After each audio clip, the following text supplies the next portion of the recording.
Me incomoda. Eu acho que tá de alto e bom tom. Se eu estiver falando baixo, me avisem que eu elevo o tom da voz e já era. Certo? Bem, primeiramente, parabéns ao João, pela excelente exposição.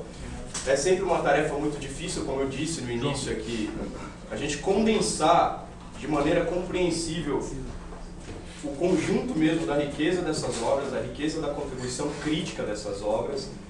E por isso sempre falta alguma coisa, a gente acelera muito, não define um conceito, mas dado também o tempo do qual a gente dispõe aqui, a gente presume que vocês entendam o sentido de alguns conceitos que são elementares dessa tradição marxista do pensamento.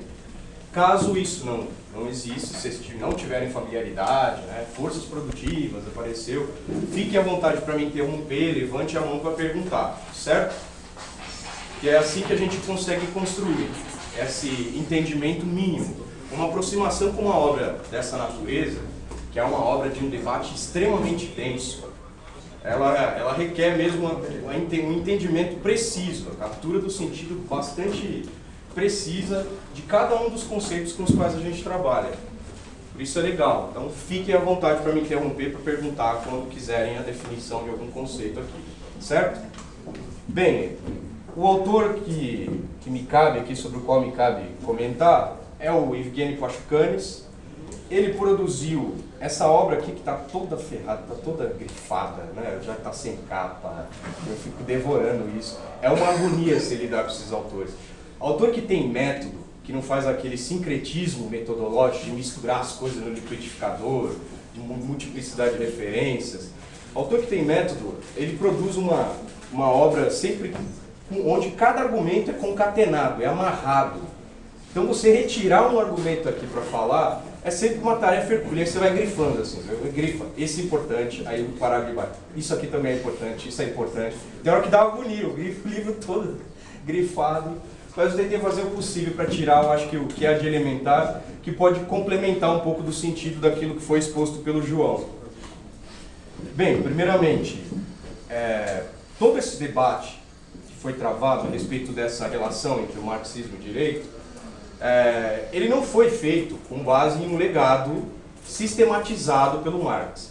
Como disse, o Marx ele tem, em diferentes momentos do conjunto da sua obra, múltiplas referências ao direito. E sempre o faz de uma maneira crítica, deixando um caminho bastante interessante que posteriormente outros pensadores vão aprofundar. Entre eles se encontra o Pashkukanis.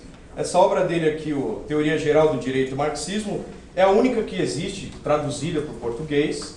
Eu ouvi um boato que a Boitempo Editorial está com um projeto de publicá-la. Não sei se esse boato procede. Já anunciaram? Não, excelente iniciativa, Excelente, deve ser já o peso da pressão do Alisson Mascara. Aliás, o Alisson está lá sempre, ele, o Márcio Bilharinho Naves, o professor Silvio Luiz, o Camilo Noda Caldas, entre outras pessoas extraordinárias que têm impulsionado esse debate, têm cumprido um papel fundamental de difusão dessa literatura, porque ela encontra renovadores, ela encontra pessoas que estão se debruçando sobre o estudo dessa contribuição, para compreender o direito tal como ele se apresenta hoje para nós. Então ela tem uma efervescência, uma vitalidade que sobreviveu à passagem do tempo. Daí também um interesse da gente fazer eventos como esse, para tratar dessa obra e conseguir, de alguma maneira, difundir essa curiosidade para essas contribuições críticas, que infelizmente, dentro do espaço das faculdades de Direito em particular, elas são absolutamente negligenciadas, rechaçadas, banidas. Banidas, literalmente. Como o João fez a piada com o professor, você falar de Marx no direito é pronunciar um palavrão. Os professores odeiam. Mesmo sem terem lido. Mesmo sem nunca terem lido, Bem, esse sujeito aqui, o Evgeny Bronislanovich Pashkukanis, ele foi discípulo do Stuttgart. E esse período em que eles produzem essas obras é um período de efervescência política extraordinária. O período que se abre com a Revolução Russa, o período anterior, imediatamente anterior e posterior, ele vai fazer com que esse país se transforme num verdadeiro laboratório, gente. Era um laboratório de criação, de reinvenção, de crítica a tudo, praticamente. Se surge desse caldo aqui, crítica ao direito, crítica à forma de organização do Estado e reconstrução, sobretudo, né? Crítica à estética, à cultura, ao cinema, né? E foi um período que até hoje, não por acaso, desperta a curiosidade de diversas pessoas, de diversos ramos do saber. Né? Foi um período pródigo de experiências que legaram bons resultados, a despeito do posterior fracasso da Revolução. Seja lá como for, nós reivindicamos, nós não entramos nessa histeria dos liberais, que todas as vezes que a gente fala do marxismo, do Marx, todo mundo, totalitário, nós não temos essa autofobia, pelo contrário. Nossos erros e acertos são partes indissociáveis da nossa tradição. Essa autofobia é algo que a gente tem que refutar, né? Acabar com isso, porque há sim uma contribuição riquíssima em todos os ramos do saber que surge, que é produzida no curso dessas experiências evolucionárias. E é nossa função, da nossa geração, nós que somos jovens, nos debruçar sobre o estudo dessas experiências, com tudo que há de rico, né? Dentro das nossas possibilidades, das nossas limitações, e para isso a gente segue o caminho aí de gigantes, de pessoas que foram pioneiros, que estão há anos se dedicando a isso, né? Eu trouxe algumas obras aqui de alguns pensadores, de algumas pessoas que são de fundamental importância para que a gente aprofunde esses estudos, e é isso, nosso esforço é esse, de difusão. Particularmente, o Pachucanes, como disse, ele foi discípulo, então, do Stuttgart, e num primeiro momento, ele nasce na Lituânia, um daqueles países que posteriormente vão compor a República Socialista, né, da União Soviética. Ele nasce em 1891, o Pachucanes nasceu o Stuttgart em 65, um pouco antes, era mais velho e tal, né? Diferente do Pachucanes, essa obra dele aqui, que é a sua principal obra, ela não vai ser feita para servir de manual. Ela não será um manual. Ela será um conjunto de estudos que o Pachucanes organiza e que involuntariamente acaba ganhando uma projeção e despertando uma curiosidade pela qualidade do debate que ele passa a realizar. E ele o faz graças ao caminho, né, aberto ali pelo Stuttgart, sobretudo. O Stuttgart, com todos os seus erros, vocês podem perceber, não é a exposição, né? Não é a exposição que é confusa. A definição desses conceitos todos, no curso desse esforço de composição de uma teoria geral do direito, ela é extremamente delicada, porque eles estão às voltas, primeiramente, com a tarefa de demolir o sistema de justiça do antigo regime, do czarismo, e estão construindo um outro. E estão fazendo um monte de experiências. Se tira os juristas, né, dos tribunais, coloca o povo para julgar, aí o pessoal percebe que dá uns probleminhas, coloca a supervisão de alguém que tenha conhecimento técnico, né, aí também dá um problema, aí vai fazendo ajustes para a coisa funcionar. Seja lá como for, foi um esforço que protagonizou, né, a iniciativa de ampliar a participação das massas nessa caixa preta do judiciário. Imagine hoje, né, você chegar no Tribunal de Justiça aqui, vai ao Tribunal de Justiça, você vê um pessoal chegar lá assim, com a roupinha mais, os caras já pedem distância, né? Eles vivem encastelados nessa torre de marfim. Por isso, não por acaso o direito tem essa coisa distanciada. Imagina no antigo regime czarista, aquela nobreza, aquela aristocracia extremamente, né, reacionária, conservadora, que queria distância do povo. Uma das maiores, das coisas mais extraordinárias de se ver nesse período, com todos os problemas que isso implicou, foi isso, foi ampliar, levar o povo para dentro dos tribunais e colocá-los nessa comissão aqui, né, Comissão do Povo para a Justiça, para debater que tipo de justiça que eles queriam. E o povo participa disso. E saem coisas interessantes. O Pachucanes, então, ele integra, né, ele começa a tomar uma parte ativa disso mesmo em 1912, quando ele toma parte do então Partido Social Democrata Alemão, ou Partido Social Democrata Russo, melhor dizendo, que tinha uma referência direta no Partido Social Democrata Alemão, porque era o momento da Segunda Internacional Comunista, né? E o Partido Social Democrata Alemão era o protagonista dessa internacional. Então, os russos estavam de olho nas experiências de organização, de conselhos operários, né? De tudo que acontecia na Alemanha, os russos estavam atentos.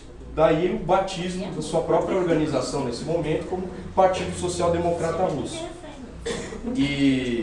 Então ele vai integrar isso e já em 1917 ele vai se tornar o vice-comissário do povo para a justiça. Essa comissão do povo para a justiça estava sendo presidida esse tempo já pelo Stuttgart. Então esse debate entre os dois é de onde vai sair boa parte de tudo aquilo que a gente discute hoje. Aí existiram outros interlocutores, né? O próprio Pachucanes faz referência a vários deles ao longo da obra, mas esses dois particularmente vão ter uma relação de convergências e divergências bastante prolífica. Então será um debate muito rico que eles vão travar. Então o Pachucanes não tem a finalidade de transformar isso num manual. São um conjunto de estudos que ele realiza que acaba involuntariamente se transformando em uma referência de tratamento científico, rigorosamente científico, que vai destoar muito da produção do Stuttgart. Veja que o Stuttgart ele escreve tudo o que ele produziu sobre uma forte pressão de dar respostas políticas para uma situação que eles estavam enfrentando. Eles tinham realizado uma revolução. Então a pressão da necessidade de tomada de decisões políticas para consolidar a revolução, ela evidentemente compromete um pouco da tranquilidade, né? No momento de convulsão como esse, obter aquela tranquilidade para produzir ciência no mínimo difícil. Mas o Pachucanes reúne isso, graças a esses debates, e produz uma obra que é essa que nós vamos discutir hoje, né? É o Teoria Geral do Direito e Marxismo. Ela vem a público em 1924. Antes disso ele já havia publicado outras coisas e depois disso ele continua a publicar. Ele tem uma obra bem diversificada, né? O Pachucanes. Ele tem a obra ele escreve sobre filosofia do direito, sobre direito internacional, sobre política colonial. Só que infelizmente a gente não tem acesso, não foi traduzido para o português. A gente consegue encontrar muita coisa em inglês e em russo também, só que aprender russo para ler é meio complicado, né? A gente espera que a gente consiga no grupo de estudos aos poucos traduzir algumas coisinhas, fazer um esforço conjunto coletivo de tradução. Pois não, Kiko? Assim, eu cheguei a baixar a obra do Pachucanes porque em português eu não consegui achar para comprar por causa dele ter edição de 88. Esse livro em particular ou a obra completa? Não, obra... ou só o livro. Só né? esse livro. E teoria de marxismo, né? Ele é fácil de encontrar. Esse livro é fácil. Coloca PDF lá, coloca Teoria Geral do Direito e Marxismo. Mas eu falo assim, para encontrar essas versões em inglês das outras obras deles. Ah, isso a gente pode conversar com o João, que a gente está fazendo um banco de textos. Um banco de textos que para subsidiar o grupo de estudos. E tudo que a gente tem encontrado, inclusive em inglês, a gente está jogando lá. Depois... O próprio Stuttgart eu não consegui encontrar para comprar. Assim. A gente vai fazer um esforço de digitalização. Tem muita coisa bacana publicada em espanhol, a gente acha algumas coisas também. E a gente vai fazer esse trabalho de reunir essa bibliografia para começar a difundir, certo? Depois você anotou o nome na lista, conversa aqui com o João que ele pode ver o que ele já tem também, que o bicho você já viu, o bicho é cabeçudo, ele está à frente disso aí. Bem, então ele escreve, tem essa obra diversificada, mas essa obra em particular aqui vai chamar a atenção, né, do público.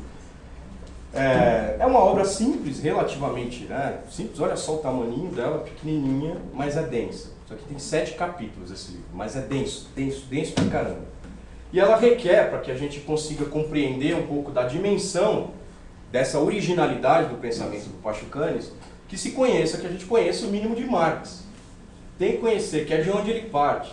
Nós veremos mais adiante como que é que ele se inspira no método marxiano do Capital, olha o Capital, vê um método marxiano para fazer a discussão, né, do direito. Bem, ele inicia essa obra fazendo 2 perguntas, né, que ele pretende responder. Quais são as tarefas de uma teoria geral do direito? E a outra é possível construir uma teoria geral do direito sem dissolvê-la na psicologia ou na sociologia? São perguntas que estão diretamente relacionadas a esses interlocutores com os quais o Pachucanes está discutindo nesse período, né, às quais ele responde positivamente. Sim, é possível. As 2 perguntas, né?